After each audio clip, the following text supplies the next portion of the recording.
Hi everyone, welcome to my channel Sanjian Tarot. For this unboxing video I have Tabletop Tarot by Brandi York. Now I ordered this deck on December 6, 2025 and I received it on December 11, 2025. Now this is not a new deck. This is an old deck from what I could research. This deck came out in November 2023. I've just never heard of it before until I ran into it in an Etsy shop that was selling what they called pre-loved tarot decks. So I looked up to see if this deck is available brand new, and it is, and I found it through Brandi York's website. All right, so I'm not aware of any other tarot decks Brandi York has created. As far as I could tell on her website, this is the only deck she's ever created. Other items on her site are art prints, hand-drawn art prints of her artwork.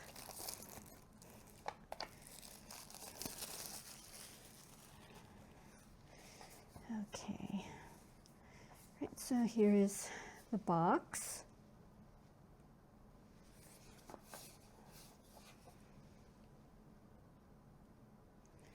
It's just a two-piece rigid set, box type. And yeah, I think these are just drawings of the tarot cards. I think it's like that. I don't know. And yeah, just basic UPC code. Okay, all right.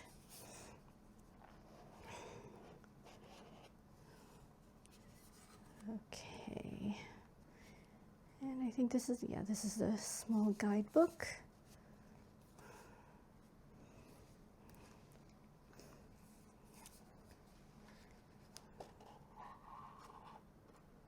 Ooh, oh, okay, all right.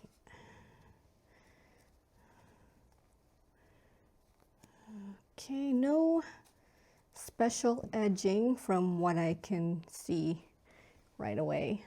So I don't think there's any edging involved. Okay, and back of the cards.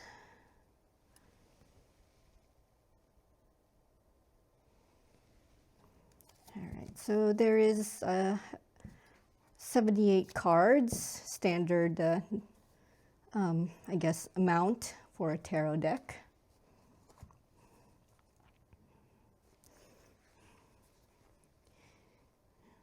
And the artwork is all hand-drawn by Brandi York.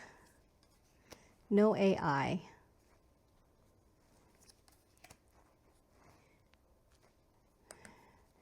The size is 70 millimeters by 120 millimeters. The cardstock is 330 GSM. I have no idea what the texture and finish is. Let's see, it's very, very smooth. It's already very slippery, yeah, as I do this flip through.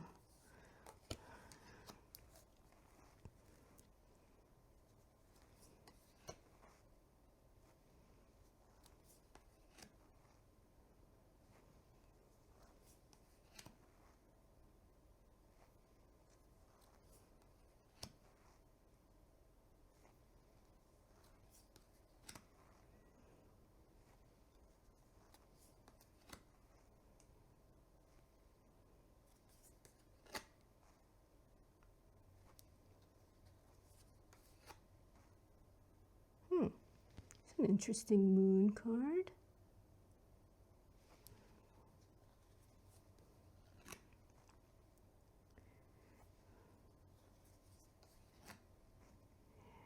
Now, even though this is an old deck, or older deck, or not old, but just was created a couple of years ago, I don't think I found any other unboxings. Maybe there's flip throughs, but not that many.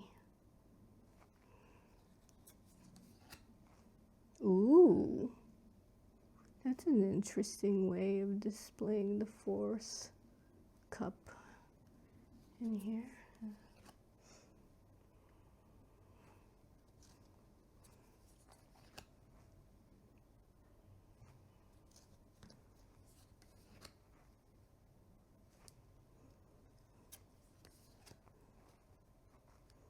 Huh.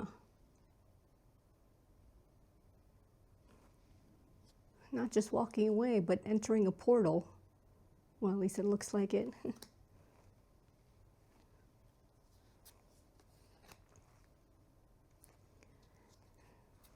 So these are clearly bordered. While I do prefer borderless, I've noticed that the borderless styles, if there are titles and labels on the card, it tends to actually cover up some of the artwork.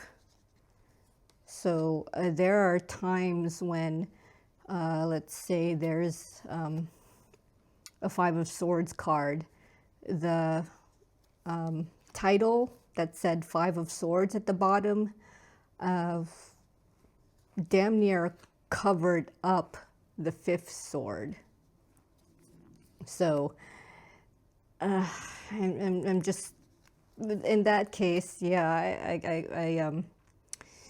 that's one of the cases where, yeah, I'm not a fan of borderless, only because something covered up a part of the artwork and even a part of, I guess, the symbol, which, as I said in the Five of Swords card, the fifth sword was covered, so it looked like there was only 4 swords in the Five of Swords card, but it turns out that the label or the banner or the title at the bottom was covering up a good portion of the fifth sword in the Five of Swords card.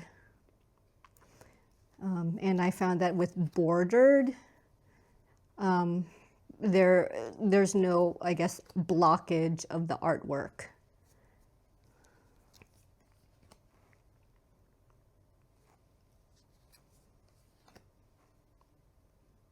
Yeah, so the Four of Swords, as an example, if this was borderless and if the title was at the bottom where it was now, it would actually cover that fourth sword.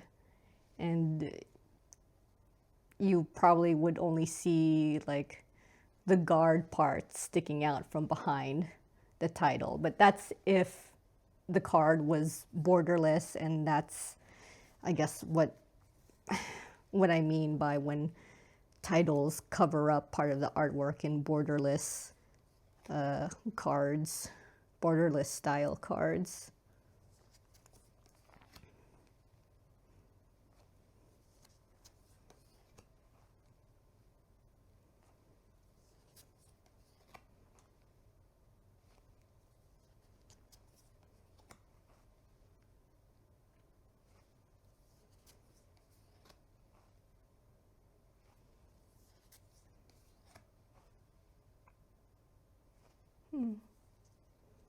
Knight of Swords doesn't look like it's in much of a hurry. I've known Knight of Swords to be, I guess, like in a rush, as depicted in the original Rider-Waite-Smith, like the horse in like full gallop.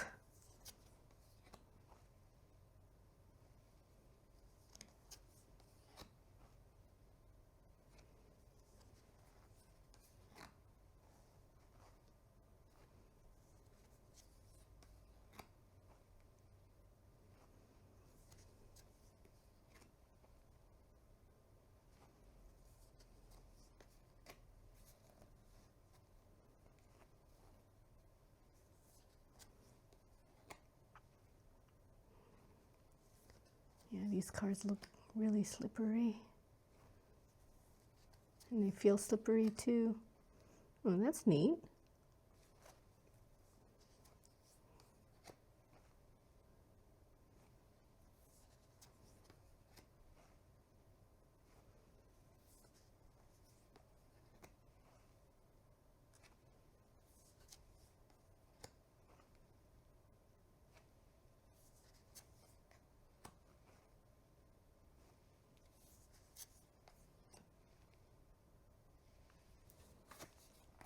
All right. So very, very close to Rider-Waite-Smith, or at least some of them appear to be. Like I said, the Knight of Swords card. I'm used to the horse appearing to be in like full gallop, since Knight of Swords is considered to be the fastest knight in the deck. Let me see what the other knights look like. Here we go. Knight of Cups. Yeah, this one is pretty much standing still. Oh no, relatively still. This is the Knight of Cups. Let me see. Knight of Pentacles is the one where it's, yeah, this one's practically standing still. Yeah. And it looks like the Knight of Wands is, yeah, in a bit of a, more of a, I don't know, a gate, short little gate. But it looks like it's ready to take off. Oh my gosh. To take off, unlike the Knight of Swords that looks like it's just walking by. Yeah. Oh well. Okay, so shuffle test. Next, this is really, really slippery.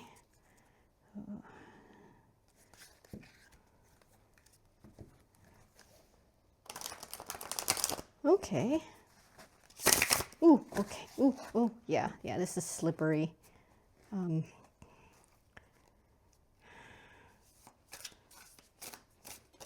yeah. I feel like I'll lose some cards if I'm not careful shuffling, or, ooh, okay, that's what I was afraid of. I was just the cards slipping, and then I'm bending one card way too much.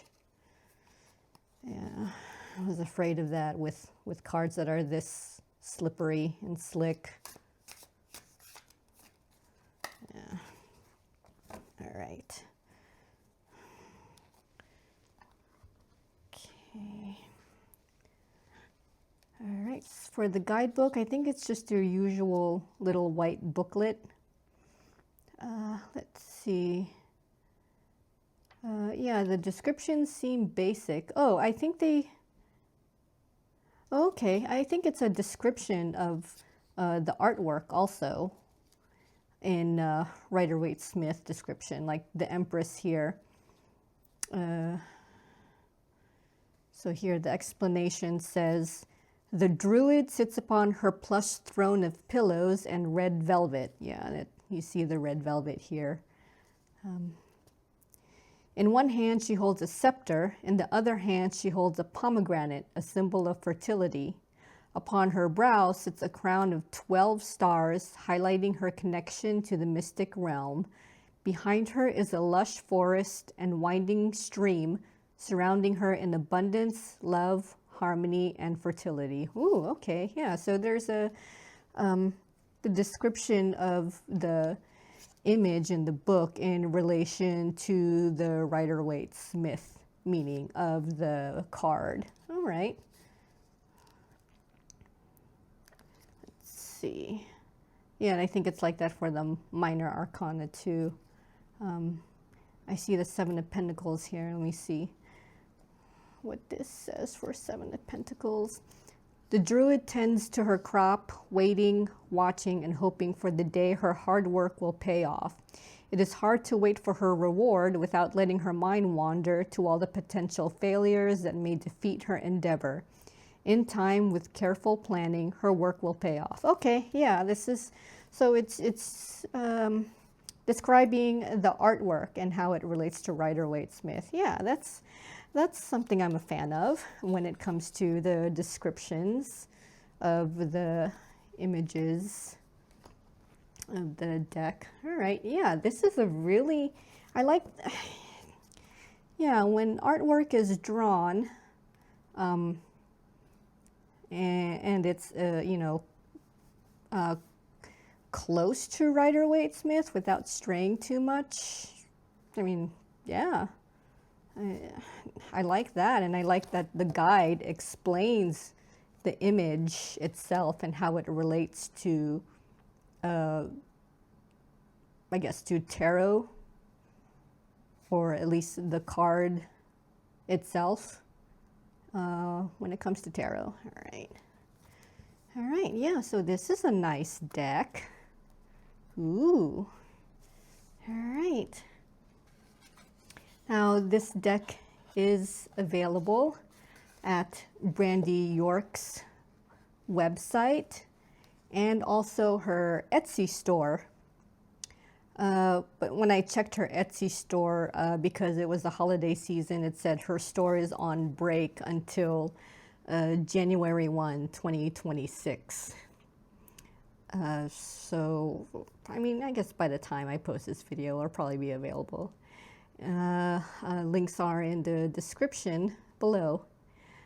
All right, and that is the end of this unboxing video. I hope you got something out of it, as well as my first impressions of Tabletop Tarot.